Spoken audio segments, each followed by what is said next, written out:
Hello everyone, welcome to यज्ञ investment academy. आज हम एक कॉन्जर्वेटिव हाइब्रिड फंड का बहुत ही डिटेल रिव्यू करेंगे।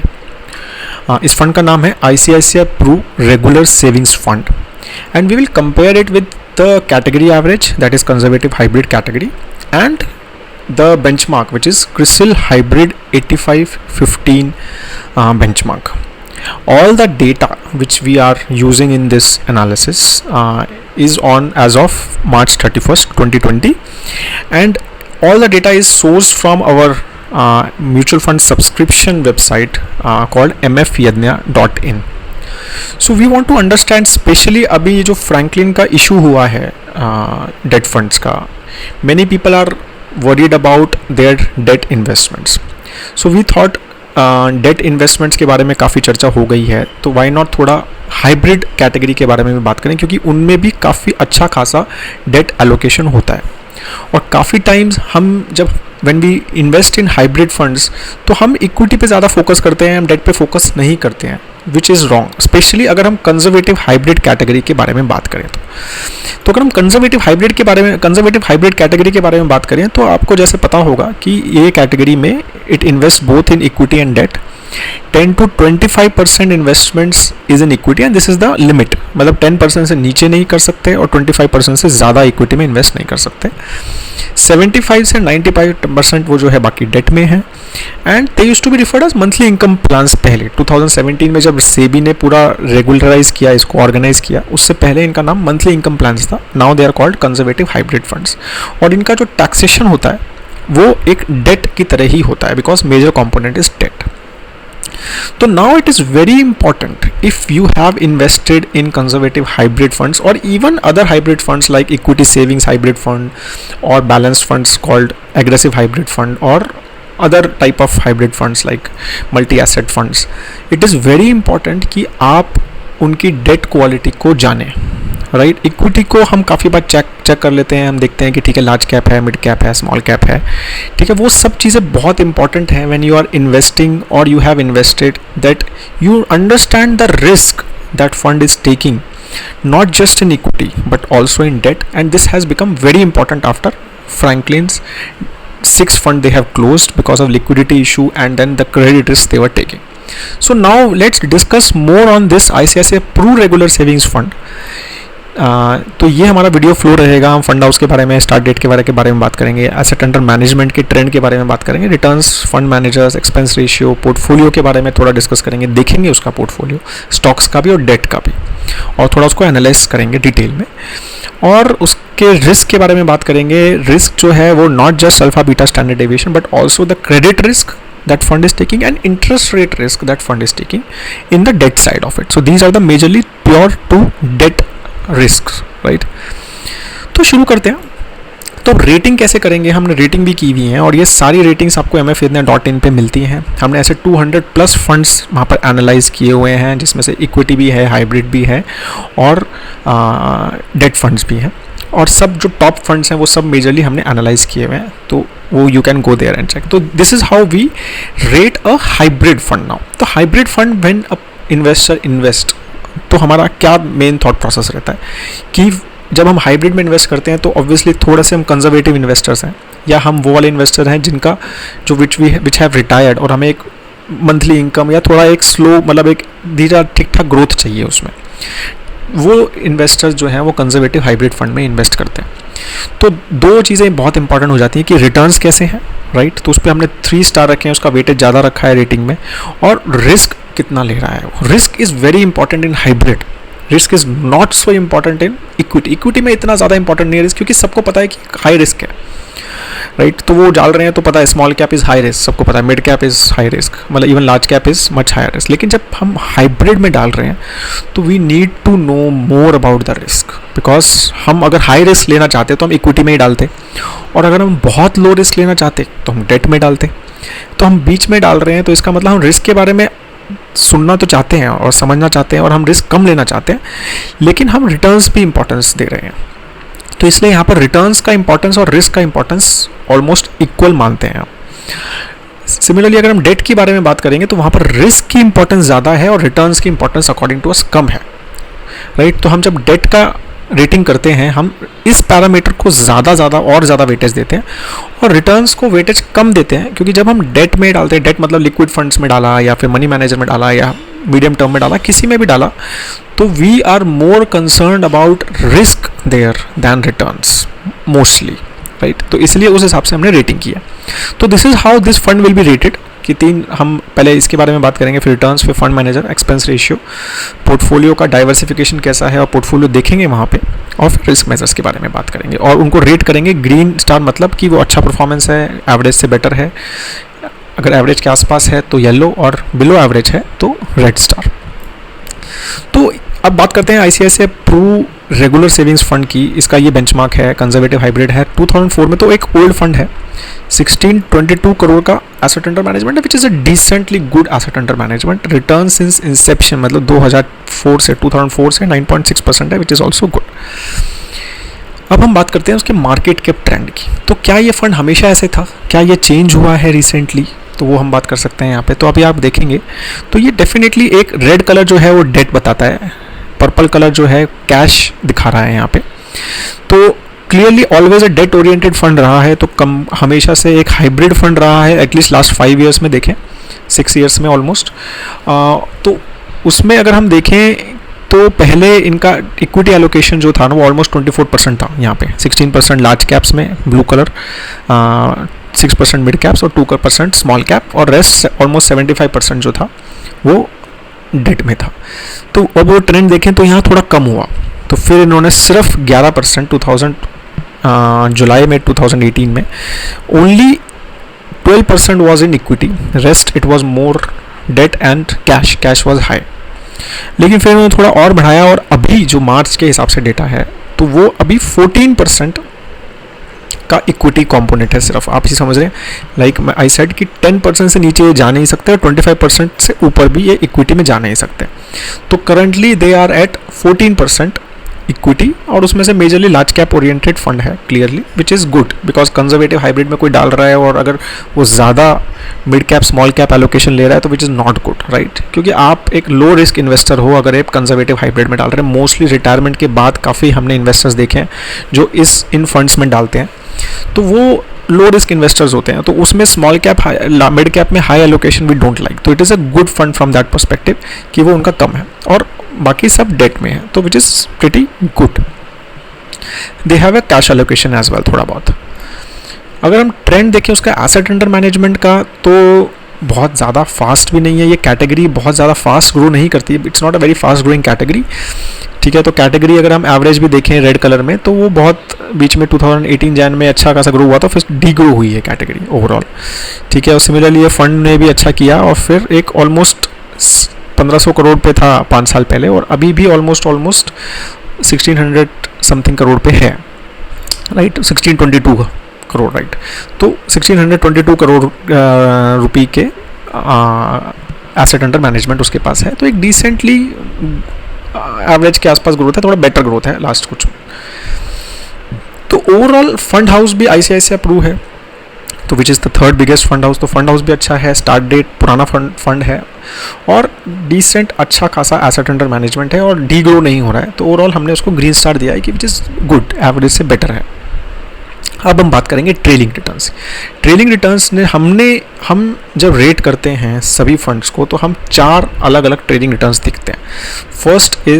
रिटर्न्स देखते हैं। First is trailing returns. Trailing returns point two point returns होते हैं। तो 1 ईयर का अगर हम बात करूँ 31 मार्च, तो 31 मार्च 2020 को 31 मार्च 2019 के साथ कंपेयर करा है, तो उसमें ये फंड ने अच्छा परफॉर्म किया है, कैटेगरी एक्चुअली नेगेटिव है। हाइब्रिड जो क्रिसिल हाइब्रिड बेंचमार्क है उसने उससे अच्छा परफॉर्म किया। अच्छा, बेंचमार्क के बारे में थोड़ा मैं आपको बताना चाहता हूँ कि बेंचमार्क ने क्यों इतना अच्छा परफॉर्म किया लास्ट 1 ईयर में, क्योंकि बेंचमार्क के पास काफ़ी ज़्यादा जो हाइब्रिड फंड्स मतलब जो उसके पास डेट पेपर्स हैं बेंचमार्क में, वो मोस्टली काफ़ी लॉन्ग टर्म वाले डेट पेपर्स हैं, ठीक है। तो जब लॉन्ग टर्म वाले डेट पेपर्स हैं और लास्ट 1 ईयर में आपको पता है इंटरेस्ट रेट्स जो है कम हुए हैं, तो उसकी वजह से उनका जो वो डेट पेपर्स हैं वो काफ़ी अच्छे रिटर्न्स दिए।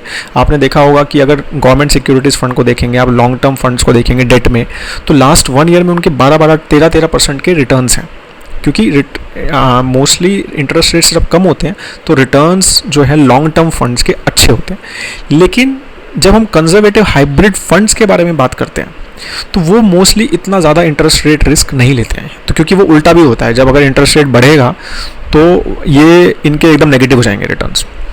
तो वो लेकिन 1 ईयर में इनके लिए अच्छा रहा, तो इसीलिए ये रिटर्न्स इनके काफ़ी अच्छे दिख रहे हैं आपको, ठीक है, as compare to category average. Category average -6 पे है और ये +6 पे है, तो वो मेन रीज़न वही है।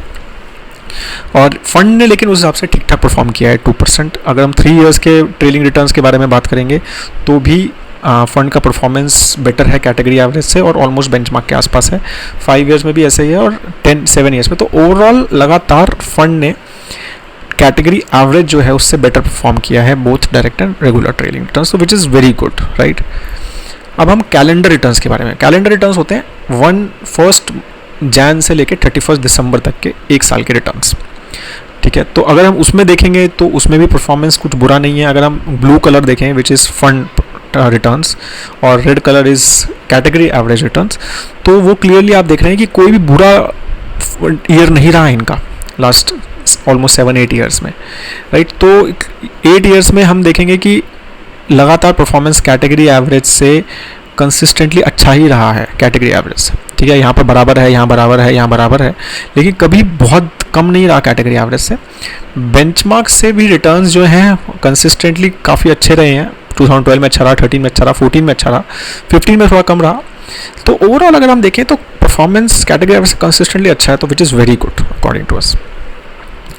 अब हम बात करेंगे रोलिंग रिटर्न्स की, ठीक है। रोलिंग रिटर्न्स में भी अगर हम फंड्स की परफॉर्मेंस देखें तो कंसिस्टेंटली उसकी रिटर्न्स की परफॉर्मेंस अच्छी है। हाईएस्ट रिटर्न बहुत ज़्यादा एक एवरेज के आसपास है, लेकिन लोएस्ट रिटर्न अच्छे हैं। और सिमिलरली अगर हम प्रोबेबल रिटर्न्स देखें उनके, तो हमें लग रहा है कि आगे 3 साल में 8 से 13% के बीच में रिटर्न्स देना चाहिए इस फंड को, और कैटेगरी एवरेज को 7 से 13% देना चाहिए, ठीक है। और 5 साल में देखें तो ऑलमोस्ट 10% से 12% के बीच का रिटर्न हम एक्सपेक्ट कर रहे हैं इस फंड से नेक्स्ट 5 ईयर्स में, राइट। तो which is a good decent performance according to us, specially in the category की जिसमें आपको पता है कि ऑलमोस्ट 80-85% जो है कैश या डेटा लोकेशन है, तो उस हिसाब से returns are pretty good.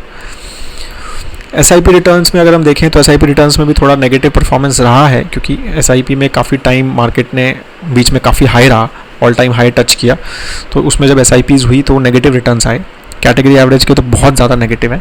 Benchmark के भी रिटर्न्स SIP में ट्रेलिंग जितने अच्छे नहीं हैं, ठीक है। तो अगर उस हिसाब से देखें तो रिटर्न्स बेंचमार्क से कंसिस्टेंटली लो ही रहे हैं SIP में, तो वो थोड़ा एक कंसर्निंग वे है। लेकिन मैंने जैसे बताया कि बेंचमार्क का रीज़न जो है वो लास्ट 1-2 साल में तो मेन यही है कि रिटर्न इंटरेस्ट रेट्स कम हो रहे हैं, तो बेंचमार्क काफ़ी अच्छा कर रहा है क्योंकि लॉन्ग टर्म बॉन्ड्स बहुत ज़्यादा है उनके पास। तो ओवरऑल हमने रिटर्न्स को एक अच्छा खासा रिटर्न्स था, तो हमने कहा कि ट्रेलिंग में भी अच्छा रहा, कैलेंडर में भी अच्छा रहा, रोलिंग में थोड़ा हाई पे थोड़ा कम रहा, एवरेज के आसपास रहा, और SIP में एवरेज से बेटर है लेकिन बेंचमार्क से काफ़ी कम है। तो ओवरऑल इसलिए हमने एक को येलो स्टार दिया और 2 ग्रीन स्टार दिए। Overall is a very good performance according to us. Return wise this fund has given very good performance. Fund manager के बारे में अगर हम बात करें तो अब ये देखिए, आप लास्ट 10 साल का हमने यहाँ फंड मैनेजर चार्ट डाला हुआ है कि कैसे इनके फंड मैनेजर्स चेंज होते हैं, तो वो क्लियरली दिख रहा है कि फंड मैनेजर तो बहुत चेंज करते हैं। There are too many fund manager changes, right? And that's what it bothers us. Overall, Rajesh Jajat Chandak ji and Manish Bandiya ji is currently the fund manager, and they are pretty good fund managers according to us. ठीक है, और अब तो stable भी है last 2-2.5 साल से, तो अभी एज सच कोई कंसर्न नहीं है, लेकिन एक प्रोपेंसिटी ऑफ चेंज डेफिनेटली इस फंड में है, और उसकी वजह से हमने ग्रीन नहीं दिया, येलो स्टार दिया है उसको यहाँ पर परफॉर्मेंस में फंड मैनेजर के हिसाब से। लेकिन परफॉर्मेंस अच्छा है फंड मैनेजर का, लास्ट 2-3 साल में अच्छा परफॉर्मेंस है, तो fund manager is doing well. Green भी दे सकते हैं, लेकिन हिस्ट्री आप देखिए, हिस्ट्री के चक्कर में हमने थोड़ा रखा है कि ये एक स्टेबिलिटी नहीं लाने देते हैं फंड मैनेजर में, वो एक कंसर्न है। एक्सपेंस रेशियो के बारे में बात करते हैं। आप एक्सपेंस रेशियो क्लियरली आप देखिए कैसे, वो भी अगर हमने लास्ट 5 साल का प्लॉट किया है, और कैसे लगातार रेगुलर प्लान में एक्सपेंस रेशियो जो है वो कंसिस्टेंटली ज़्यादा रहा है इस फंड का, ठीक है। अभी इसने ऑलमोस्ट एवरेज के आसपास किया, लेकिन हमेशा लास्ट 3-4 साल में ज़्यादा ही रहा है। और डायरेक्ट प्लान में भी उन्होंने 2016 तक तो कम रखा, फिर हमेशा कंसिस्टेंटली उसको ज़्यादा रखा है। Being ICICI approve fund house, जो कि 3rd बिगेस्ट है, और एक अच्छा खासा एक्सपेंस रेशियो, मतलब अच्छा खासा इनका भी एक अच्छा खासा AUM है 1622 करोड़ का। हमें लगता है कि बहुत एवरेज से ज़्यादा तो बिल्कुल नहीं होना चाहिए इतने बड़े फंड हाउस के किसी भी फंड को, ठीक है, और स्पेशली एक ठीक ठाक फंड को स्पेशल कैटेगरी के रिस्पेक्टिव में देखूँ तो मैं, तो clearly expense ratio wise clearly एक रेड स्टार है, क्लियर, ठीक है। तो बिलो एवरेज एक्सपेंस रेशियो है अकॉर्डिंग टू अस, वो हमें अच्छा नहीं लगा बिल्कुल भी, ठीक है। अब हम बात करेंगे पोर्टफोलियो डाइवर्सिफिकेशन की, तो हम स्टॉक्स का पोर्टफोलियो देखेंगे और डेट का पोर्टफोलियो देखेंगे और उस हिसाब से बात करेंगे। तो ये इनका टॉप 10 स्टॉक्स हैं और ये भी हमने ट्रेंड दिखाया। ये सब ट्रेंड्स जो हैं आपको और किसी वेबसाइट पे नहीं मिलेंगे, वो सिर्फ और सिर्फ mfyadnya.in पे ही ये ट्रेंड्स मिलेंगे आपको लास्ट 5 ईयर 6 ईयर। तो आपको पता चलेगा कंसिस्टेंसी क्या है फंड हाउस की, ठीक है। तो आप ये देखिए यहाँ पर फंड मैनेजर चेंज हुआ था इनका, तो वो क्लियरली पता चल रहा है कि HDFC बैंक और ICICI बैंक तो इन्होंने कंसिस्टेंटली रखा, लेकिन नए फंड मैनेजर्स ने काफ़ी चेंज किया। रिलायंस लेके आए, एशियन पेंट्स लेके आए, हिंदुस्तान लीवर अभी रिसेंटली लेके आए हैं, ठीक है, इवन इंटरग्लोब एविएशन लेके आए हैं। तो ये सब चेंजेस जो हैं फंड मैनेजर ने किए हैं, लेकिन अगर हम कंपनी वाइज देखें तो सब मोस्टली एक सेफ बेट्स लगती हैं हमें, ठीक है। तो कोई इशू नहीं लग रहा है ओवरऑल। PVR ज़रूर इन्होंने लास्ट 1 साल में बेचा है और शायद मोस्टली लास्ट 1-1.5 महीने में बेचा होगा because of the current corona issue, but overall अगर आप देखेंगे तो काफ़ी स्ट्रॉन्ग कंपनीज़ हैं, सब फंडामेंटली अच्छी कंपनीज़ हैं। यहाँ पर हमें कोई रिस्क नहीं लग रहा है कि ये ले रहे हैं फ्रॉम स्टॉक परस्पेक्टिव। 31 स्टॉक्स हैं इनके पास टोटल पोर्टफोलियो में, तो इन्होंने थोड़ा वो फोकस भी किया है। पहले 60 स्टॉक्स रखे थे, विच आई थिंक अच्छी बात नहीं है, क्योंकि सिर्फ अगर हमें 12-13% ही इक्विटी में पोर्टफोलियो है तो उतना diversification becomes not very good, because इतना ज़्यादा डाइवर्सिफिकेशन का मतलब ये है कि आपको नहीं पता आप क्या कर रहे हैं और आपने एक तरह से पूरा इंडेक्स ले लिया है और आप सोच रहे हैं कि ठीक है इंडेक्स की तरह रिटर्न्स आते रहें, विच is not right for active management. उससे अच्छा तो आप ये कर सकते हैं कि डेट फंड 15% का इंडेक्स डाल लो और 85% का डेट डाल लो। लेकिन हम जब एक्टिव मैनेजमेंट फंड्स देखते हैं तो हमें लगता है कि वो थोड़ा फोकस करें, तो इसलिए 31 stocks is still fine according to us. तो वो एक लग रहा है कि इंप्रूव कर रहे हैं फोकस को और एक अच्छे खासे कंपनीज हैं इनके पास, तो overall stock portfolio looks good. अब हम बात करते हैं डेट पोर्टफोलियो की। तो डेट पोर्टफोलियो में आप देखेंगे यहाँ पे कि ये अगर हमने अगेन 6 महीने का डेटा डाला हुआ है यहाँ पे, क्योंकि डेट मोस्टली शॉर्ट टर्म का ही डेटा हम डालते हैं। तो उसमें आप देखेंगे कि इनके पास housing and urban development corporation limited जो कि PSU है उसका सबसे ज़्यादा एलोकेशन है। फिर aqua space developer private limited company, ठीक है, उस 12% दे रहा है आपको। 12% मीन्स रिस्की, राइट। तो ठीक है, तो वो क्लियरली एक रिस्की बेट इन्होंने ली हुई है और अच्छा खासा एलोकेशन है 6.2% का। नायरा एनर्जी फिर से थोड़ा रिस्की बेट है। Talwandi Sabo power limited 8.55%, AAA paper है लेकिन फिर भी पावर सेक्टर मुथूट फाइनेंस एक फिर भी अच्छा पेपर है, स्टेबल कंपनी है, कैश रिच कंपनी है, तो रिस्क कम लगता है हमें 5.6%। फिर ये गवर्नमेंट ऑफ G-Secs लिए हमें 5% के। टाटा स्टील एक स्ट्रॉन्ग प्लेयर है, को डिफ़ॉल्ट का टेंशन नहीं होना चाहिए, specially in this times, corona के टाइम्स पे हमें ये ज़्यादा चीज़ें ध्यान रखनी चाहिए।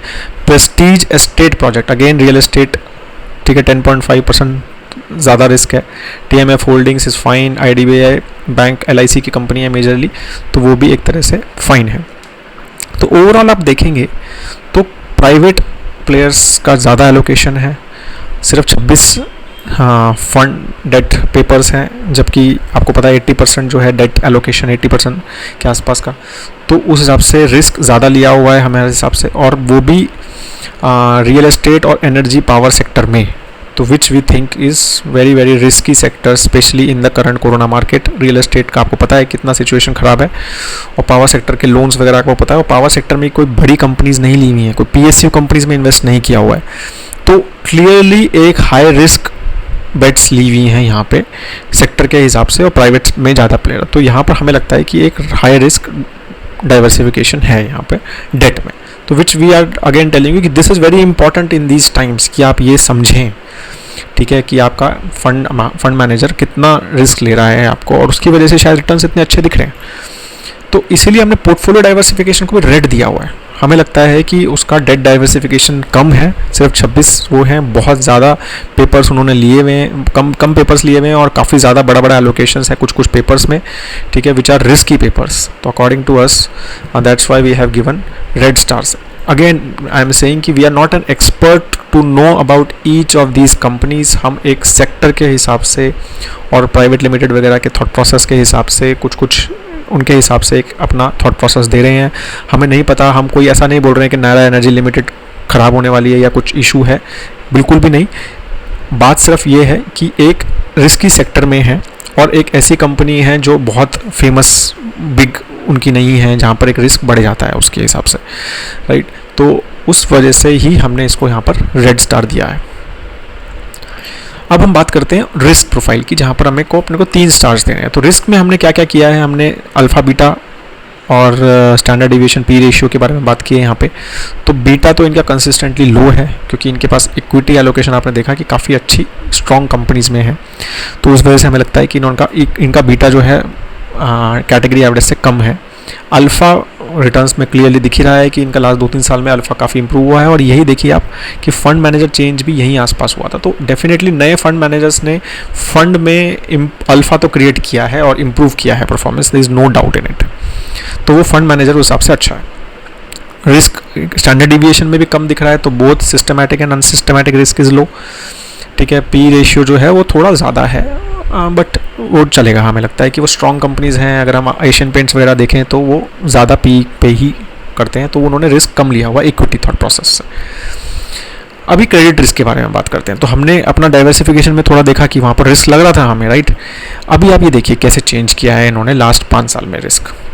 पहले they were a very sovereign oriented fund, तो मतलब ये ज़्यादातर गवर्नमेंट बॉन्ड्स में डालते थे पैसा. तो ये है नए फंड मैनेजर जब आए हैं उसके बाद ये चीज़ें चेंज होने लगी, उन्होंने रिस्क बढ़ा दिया है. तो पहले जो था वो हमेशा से, और उसकी वजह से उनका परफॉर्मेंस बहुत अच्छा नहीं था. ठीक है, क्योंकि सॉवरन बॉन्ड्स में डालेंगे तो ऑब्वियसली इंटरेस्ट रेट्स कम आएंगे, तो इसलिए पहले उनका परफॉर्मेंस इतना अच्छा नहीं था. तो पहले उनका ट्रिपल ए, सोवरन और डबल ए में थोड़ा बहुत एलोकेशन था. ठीक है, और एक उनका पेपर डबल ए, कुछ ए के पेपर्स थे, कुछ ज़्यादा नहीं थे वो भी. लेकिन बाद में जब नए फंड मैनेजर्स ज्वाइन किया 2017 के आसपास, फिर रिस्क बढ़ाया. सोवरन बॉन्ड्स अभी सिर्फ 6% है, आप समझे, सिर्फ 6% गवर्नमेंट बॉन्ड्स हैं. 21% जो है वो ए पेपर्स हैं. ठीक है, which are risky in today's market, specially I am talking about. A risk वैसे ठीक रहता है, एक मॉडरेट रिस्क होता है ए, लेकिन आज जो कोरोना की वजह से सिचुएशन आई है और लॉकडाउन हुआ है, काफ़ी सारी कंपनी बहुत स्ट्रेस में है. इस हाई रिस्क की काफ़ी सारी कंपनीज जो हैं वो अपने कमिटमेंट्स को शायद नहीं ऑनर कर पाएंगी टू पे बैक, एंड उसकी वजह से वहाँ पर डिले हो सकता है या कुछ डिफॉल्ट्स भी हो सकते हैं. तो इसलिए 21% in A is risky according to us, 23% in triple A and 49%. तो अभी वो एक प्योर प्ले डबल ए से मतलब सोवरन बॉन्ड्स, सोवरन से एक डबल ए रेटेड प्रोफाइल का फंड बन गया है. तो यहाँ पर उन्होंने क्लियरली क्या किया है, नए फंड मैनेजर्स ने, उन्होंने इंटरेस्ट मतलब सारा क्रेडिट रिस्क बढ़ा दिया है अपने फंड का, और इसकी वजह से परफॉर्मेंस लास्ट 2-3 साल में इंप्रूव बहुत हुई है. लेकिन और इक्विटी में बिल्कुल रिस्क नहीं ले रहे हो. इक्विटी उन्होंने हमेशा एक अच्छे बड़े स्टॉक्स रखे, तो यहाँ पे रिस्क बढ़ा दिया है. तो अब आपको ये समझना है कि मेरे को इस फंड में इस टाइप के रिस्क में रहना है या नहीं रहना, वो आपको यहाँ पर अब कॉल लेनी है. इनका कुछ पेपर्स ट्रिपल बी भी हो गए थे बीच में, तो वो शायद उन्होंने बेचे और फिर उन्होंने उसके लिए जाके सोवरन बॉन्ड्स लिए. तो मार्च 2019 की अगर हम बात करें, 1 साल पहले, तो इनके 1-2 पेपर जो हैं वो काफ़ी ज़्यादा लो ग्रेड हो गए थे, तो उन्होंने वो बेचे हैं. तो ये आपको समझना है. तो this is very important credit risk में. इंटरेस्ट रेट रिस्क की बात करेंगे तो डेफिनेटली एवरेज मैच्योरिटी एवरेज से कम है काफ़ी, तो इंटरेस्ट रेट रिस्क तो ज़्यादा नहीं ले रहे हैं वो. मॉडिफाइड ड्यूरेशन में भी उनका एवरेज से कंसिस्टेंटली कम चल रहा है लास्ट 1.5-2 साल में. तो नए फंड मैनेजर्स ने इंटरेस्ट रेट रिस्क कम किया, क्रेडिट रिस्क बढ़ाया. YTM जो है वो एवरेज के आसपास है, विच इज़ गुड. ठीक है, तो ओवरऑल क्या लग रहा है कि इक्विटी का रिस्क कम, इंटरेस्ट रेट रिस्क कम, लेकिन credit risk high according to us, and that's why we have given 2 green and 1 red star on this parameters.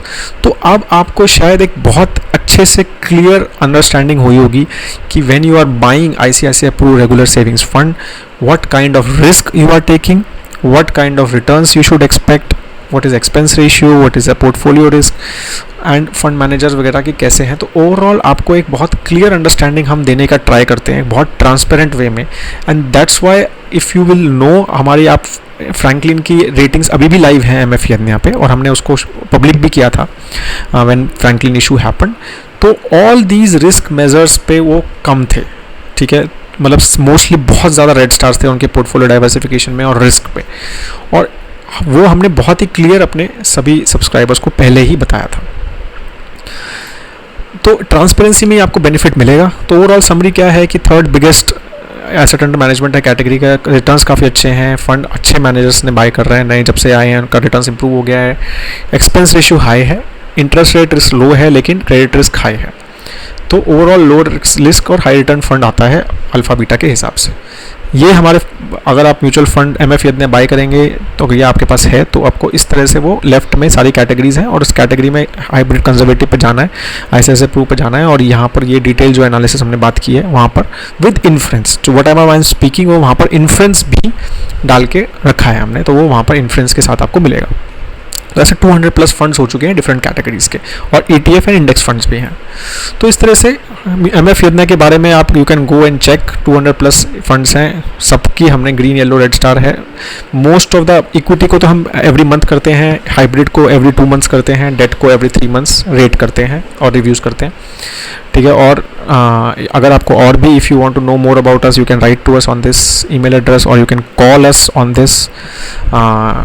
ज़रूर हमारी एक बार MF यज्ञा पे जाके ज़रूर चेक करें, वहाँ पर एक डिटेल इंडेक्स भी मिलेगा आपको, जिसमें आपको सारे हमने जो फंड्स दिए हैं और बहुत सारा म्यूचुअल फंड का बेसिक अंडरस्टैंडिंग इंफॉर्मेशन आर्टिकल्स भी बहुत हैं इसमें। तो if you have any question please do write and और write in the comment section below. Have a great time ahead. जय हिंद।